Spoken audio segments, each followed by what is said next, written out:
My name is Alexander Covin. Last name is C-O-V as in Victor, I-N. And good morning, Mr. Covin. How are you? Good morning. Where are you employed? I'm currently employed at the Georgia Bureau of Investigations, Division of Forensic Sciences, commonly known as the State Crime Lab. And what do you do for the Georgia Bureau of Investigations? I am a microanalyst or scientist in the trace evidence section. And if you can tell the jury about your education and training. I received a Bachelor of Science in Chemistry from Albany State University. And upon being hired at the GBI Crime Lab, depending on which area of analysis they will be employing you in, you will begin a training program. So for me, when I was promoted to a scientist position, I started off in the gunshot primer residue program, and the training lasts about 6 to 8 months, was consistent of practical exercises, written and oral exams, a competency test at the end, which is like a mock case that I had to get the correct answer to, a mock trial phase, and then about a 3-month-long supervised casework phase where I was doing real casework, but my trainer was also going through some of the technical processes with me. And have you had any training outside of your training with the Georgia Bureau of Investigations? As it pertains to gunshot primer residue, no, I have not. While at the GBI, how many cases have you dealt with concerning gunshot residue? Concerning gunshot residue, over 1,000 at this point. And have you ever been qualified to testify in the state of Georgia as an expert in gunshot residue? Yes, I have. About how many times? About 82 or so times. Your Honor, this time the state would like to tender Mr. Covin as an expert in gunshot residue and trace evidence examination. All right, he's qualified and may testify as an expert in those matters. If you could tell the jurors as a microanalyst, what are some of your job duties and responsibilities? So as a microanalyst in the trace evidence section, I perform casework in the areas of gunshot primer residue, or GSR, paints and coatings, plastics and polymers, or tape, fractured materials, and some questioned materials or general materials cases.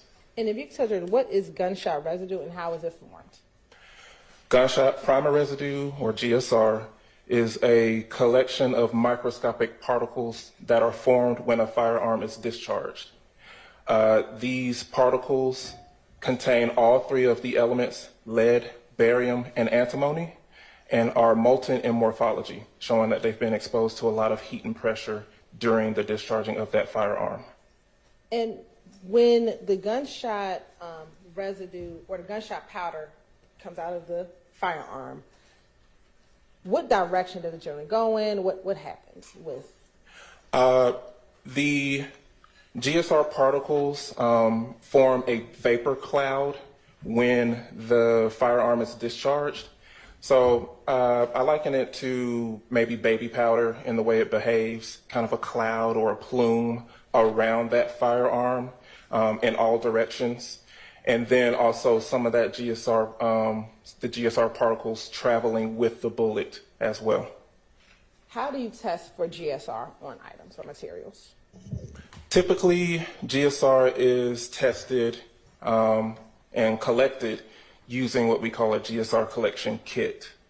And these kits contain vials with what we call stubs. They're adhesive samplers, 1/2 inch in diameter metal discs with black carbon adhesive tape on the top.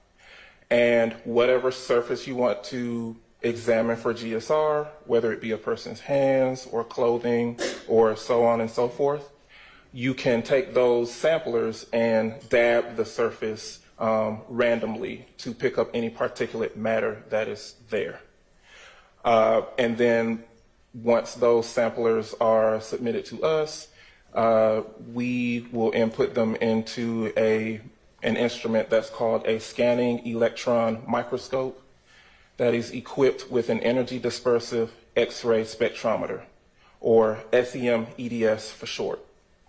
And all that is just a very high-powered microscope that uses a beam of electrons instead of light, like you would usually see in a microscope that you would see in a biology classroom.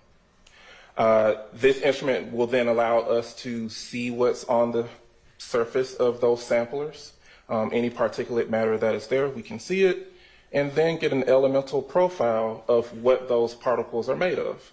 So again, with GSR, we're looking for molten particles containing all three of the elements together: lead, barium, and antimony. Are there certain surfaces that are better to test for GSR than others? Yes, there are. As far as like, so typically the best evidence as far as GSR is concerned is a person's hands. You can also sample surfaces such as clothing items or anything that's made of cloth or textile material. Any other surfaces can be sampled for GSR, but some surfaces don't do as well as retaining those GSR particles, and as well as making it difficult to actually sample. But any surface can technically be sampled for GSR. And if a surface is clean, so if it's your hands, if the hands are washed, or if it's a vehicle and the vehicle is cleaned, would that prevent you from getting GSR results in cases such as that? Can it affect getting results? Can you get closer to the mic? Yes. Thanks. Okay. When it comes to a person's hands, if GSR particles are in fact there, washing the hands will cause you to remove most, if not all, of those GSR particles. The same can be generally said with other surfaces, especially harder surfaces. If you wipe those down or rinse those down, any GSR particles that are potentially there mostly will be lost. When it comes to clothing items or surfaces that are more cloth or textile material, most of those GSR particles, if they are in fact there, will also be lost. But we have seen that, for example, with clothing items, very small amounts of GSR can still persist even after washing your clothes. And in a vehicle, are there certain places that as a scientist with the GBI, that you ask law enforcement to get samples of for you to test? Are there other parts of a car that are better to test for GSR than others? We would prefer that the headliner of a vehicle is either submitted or sampled for GSR. Again, all surfaces can be sampled for GSR inside of a vehicle, but some surfaces, the harder surfaces, just don't do as well as retaining those particles. So things such as a gear shifter or the steering wheel may not be good surfaces to sample for GSR, even though it's possible. But the headliner, maybe the headrests of the seats would be your best areas to sample for GSR. I want to direct your attention to DOFS case number 2022-1007212, where you asked to perform any testing in that case. Yes, I was. And who was the agency that submitted the request? Your Honor, may I look at my notes? You may, if they'll help refresh your recollection. Yes. Will they help refresh your recollection? Yes, they will. All right.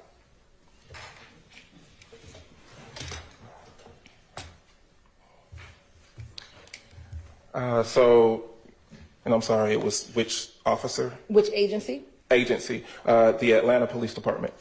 And what was the agency reference number? The agency reference number was 2207-31882. And who requested the testing to be done?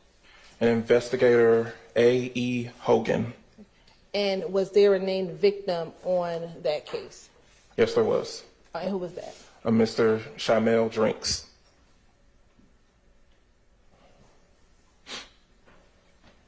And what was submitted to the GBI for testing?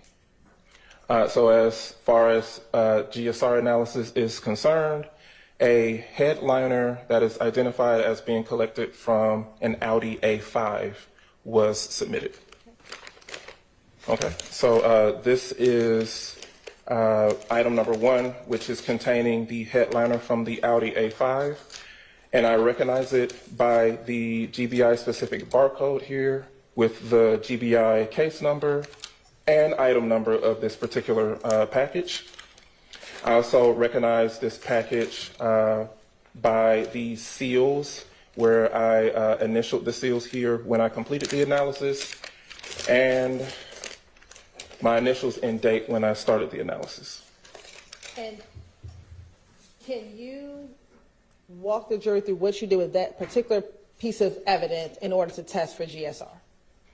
Okay, so once I am assigned this particular case, I will then go and retrieve this item of evidence out of the trace evidence evidence storage location, and then begin my analysis for GSR. So for this particular case, I was tasked with actually sampling the headliner before beginning my examination. And so I took this item of evidence into a clean processing room and began sampling this headliner using those stubs or adhesive samplers that I mentioned earlier. And when you look inside 388 BV, do you see the adhesive stubs that you use in this case? The adhesive stubs are not here unless they've been put inside. Oh, they're inside actually. So the adhesive stubs are a separate item that I created once I was finished sampling the headliner. And when you say you sampled the headliner, what do you mean? I will take the adhesive samplers and we call it dab randomly across the surface of that headliner. I used 2 stubs in total when it came to actually sampling the surface of the headliner.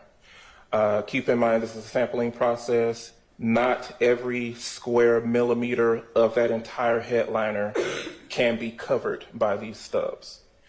So like I mentioned, I used 2 of these stubs, and then a third stub, which was just exposed to the collection environment in the processing room that I did the sampling in, just to show that there's no extraneous GSR particles in the processing room. That will also be carried along through the examination process, along with the stubs that I used to sample the actual headliner. And is there any reason why you didn't sample or take every piece of the headliner and test every piece of it? It's a large surface area, and it is not efficient to be able to, I guess, get a representative sample of the entire surface area. But, per policy for us, it is up to the examiner's discretion. Whenever the tack or the adhesive, the stickiness is lost on those samplers, you can either stop there with your sampling or use another adhesive sampler to continue sampling. And for me, I used 2 stubs for this particular headliner. And what was the results of your testing? The samples from the headliner, from the Audi A5, failed to reveal any particles that are characteristic of GSR. Now, since you only tested a sample of the headliner, is it possible that there could have been GSR on the portion that you did not sample or that you did not stub? It is possible that there is a small amount of GSR somewhere on that headliner that I happened to miss with the sampling process. Now, I want to ask you a few hypotheticals. If a person is driving a car and they pull up to a red light, and at that red light, the same driver, I'm going to ask first, sticks their hands outside of the window and they fire a .40 caliber handgun, would you expect gunshot residue to enter into the car that the driver was in. And it is the driver that stuck the... Yes, the driver is the person who stuck their hands outside of the window and fired the firearm. It's possible that a small amount of GSR could still be deposited inside the vehicle through that open window or door, perhaps, but not particularly a large amount of GSR. Most of that cloud or plume of GSR particles would be outside of the vehicle, but some of that still could be deposited inside as well. Now, hypothetically, if a person, Ms. Hylton, if you're gonna get that far away from the mic, will you use the lapel mic or pick one up and carry it with you, please? sure, I'll stay by the mic, Your Honor. Hypothetically, is this good? Can you hear me? Okay. Hypothetically, if a person is driving a vehicle and they have passengers in that vehicle, and for some reason they're in the same car, the passenger shoots a gun inside of the car, inside of the same car, would you expect to find GSR inside of that vehicle? Yes, if the gun is discharged within the cabin of that vehicle, I would expect to find GSR inside of that vehicle. Would you expect to find more GSR in that vehicle where the gun was shot in the cabin more than the gun that was shot outside of the window of the driver's side? Yes, it is reasonable to expect that more GSR particles will be found in the vehicle where the firearm was discharged inside of the vehicle versus the vehicle where the firearm was discharged outside of the window of the vehicle.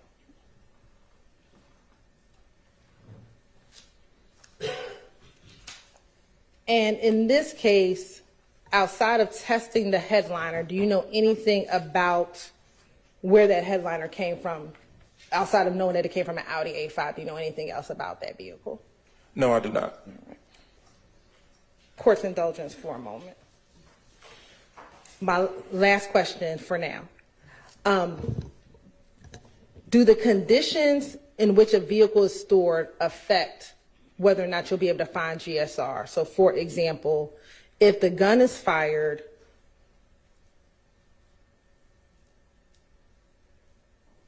outside of a vehicle and the windows remain down, or the sunroof is opened, or the sunroof is opened and closed multiple times, does that at all affect whether or not you will find GSR inside of the car?